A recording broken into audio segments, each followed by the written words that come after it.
Hi guys, welcome back to my channel. और आज मैं सारे सीए स्टूडेंट्स को, चाहे वो सीए इंटर में है, चाहे फाइनल में है, या कोई फाउंडेशन वाला भी देख रहा हो, तो मैं आज तुम्हें थोड़ी सी एग्ज़ाम्स की टिप्स देना चाहता हूँ। और एग्ज़ाम की टिप देने से पहले एक डिस्क्लेमर दे दूँ कि ये टिप्स निब्बा निब्बियों के लिए नहीं हैं। तो कृपया करके अपना जाके पढ़ाई कर लें। अगर कोई निब्बा निब्बी देख रहा है तो मैं उसे पहले ही बता दूँ कि अपने सोशल मीडिया को बंद कर दें, क्योंकि अगर आप 5 मिनट भी चैटिंग करते हैं ना, तो आपका ध्यान वहीं पे लगा रहता है। और इन सब चीज़ों को अवॉइड कर दें। ये तो थी सबसे पहली टिप। आपको लगेगा एग्ज़ाम से रिलेटेड नहीं है, बट आएँगी। एग्ज़ाम वाली टिप्स अब मैं आपको कुछ इंपॉर्टेंट दे देता हूँ। उससे पहले मैं आपको 2 छोटी-सी टिप्स हेल्थ से रिलेटेड भी दूँगा, जिसमें सबसे पहली चीज़ ये है कि रोज़ सुबह 15 मिनट एक्सरसाइज़ और रोज़ शाम को 15 मिनट एक्सरसाइज़ ज़रूर करें, एटलीस्ट 15-15 मिनट्स। उससे आपका दिमाग थोड़ा खुल जाएगा, क्योंकि आप अकेले बैठे रहते हैं और कमरे में बंद रहते हैं, तो आपका दिमाग ख़राब ना हो जाए, इसलिए एक्सरसाइज़ बहुत ज़रूरी है। और जितना आपका माइंड फ्रेश रहता है, उतना आपको चीज़ें याद भी अच्छे से रहती हैं। आप कम पढ़ते हो लेकिन अच्छा याद रहता है। दूसरी हेल्थ टिप ये है कि ग्रीन टी पीना स्टार्ट कर दें। कड़वी ज़रूर होती है, लेकिन कड़वी चीज़ें सेहत के लिए अच्छी होती हैं, और क्योंकि वो कड़वी होती है इसलिए पीने का एक बेनिफिट ये है ग्रीन टी का सबसे बड़ा, कि उससे अपने बेनिफिट्स तो आप यूट्यूब पे वीडियोज़ में देख सकते हो, लेकिन जो मैंने पर्सनली मतलब यूज़ किया कह रहा हूँ, जो मैंने पर्सनली नोटिस किया वो बेनिफिट ये था कि उससे आपका कंसंट्रेशन बढ़ती है। तो अगर आपकी कंसंट्रेशन इंप्रूव होती है, तो आई थिंक आपको पढ़ाई के लिए सबसे ज़रूरी चीज़ कंसंट्रेशन चाहिए, तो वो आपको ग्रीन टी पीने के बाद ज़रूर मिल जाती है। तो इसलिए आप पी सकते हैं, बेटर रहेगा। आइए अब हम एग्ज़ाम की टिप्स पे आ जाते हैं। अब देखो, एग्ज़ाम में क्या होता है, आपके 30-40 दिन बचे हैं, ठीक है?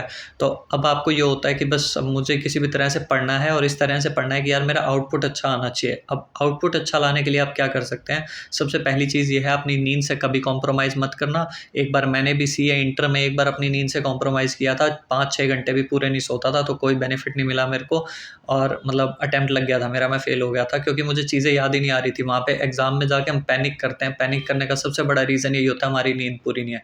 क्योंकि अगर हमारी नींद पूरी होती है, तो हमारी कंसंट्रेशन अच्छी होती है, हमारा माइंड रिलैक्स होता है।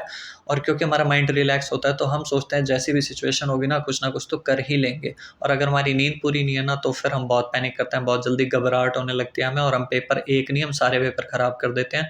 तो क्यों अपने 6 महीने खराब करने? नींद एटलीस्ट 6 से 7 घंटे लेना। अब इससे रिलेटेड एक चीज़ बता देता हूँ, वो ये है कि पढ़ते टाइम आप दिन में 10 घंटे पढ़ें, 12 घंटे पढ़ें, कोई फ़र्क नहीं पड़ता, कितना भी पढ़ लें आप। मैं 8 से 10 घंटे पढ़ता था, लेकिन जब भी आप पढ़ें, बीच में पावर नैप ज़रूर लें, 20-20 मिनट की एटलीस्ट। अलार्म लगाएँ और उस टाइम पे आइज़ क्लोज़ करके अपना लेट जाएँ। उससे ये होता है, एक फ्रेशनेस आ जाती है, आप दोबारा से पढ़ने बैठते हैं, मोटिवेटेड फ़ील करते हैं। और थोड़ा बहुत आप बीच में गर्म पानी पी सकते हैं, जिससे कि आपकी नींद थोड़ी उड़ जाएगी।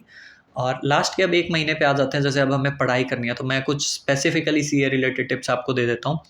जो कि ये है कि जैसे आप पढ़ रहे हैं, तो अब आपको क्या है कि आपका आउटपुट आपको लगता है ज़्यादा आना चाहिए। आप अपना आउटपुट कैसे और इंक्रीज़ कर सकते हैं।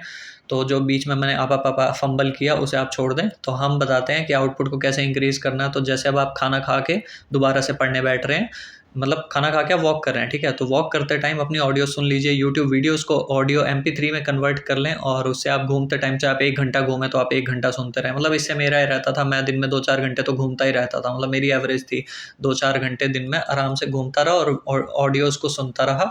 उससे क्या होता है कि आपकी चीज़ें रिवाइज़ भी होती रहती हैं, और आपको ये नहीं लगता टाइम वेस्ट हो रहा, उल्टा आपको लगता है कि यार आपका आउटपुट बहुत अच्छा आ रहा है। मतलब 10 घंटे से ऊपर आपको आउटपुट लाना है। तो आई थिंक ये बेस्ट तरीका होता है पढ़ने का। और उसके बाद दूसरी चीज़ मैं आपको बता दूँ, क्योंकि हम यहाँ पे सीए की बात कर रहे हैं, तो इसलिए आरटीपीज़ और पास्ट पेपर का एनालिसिस करना कभी मत भूलना। आरटीपीज़ ज़रूर करके जाना, नहीं तो भैया बहुत पछताओगे, क्योंकि सीए के पेपर का लेवल भी इन्हीं चीज़ों से पता चलता है। तो ये चीज़ें करके जानी ज़रूरी हैं। और हाँ, अभी आपका जो भी सिलेबस बचा है ना, उसे अभी के अभी कंप्लीट कर लो, बाद के लिए मत छोड़ो।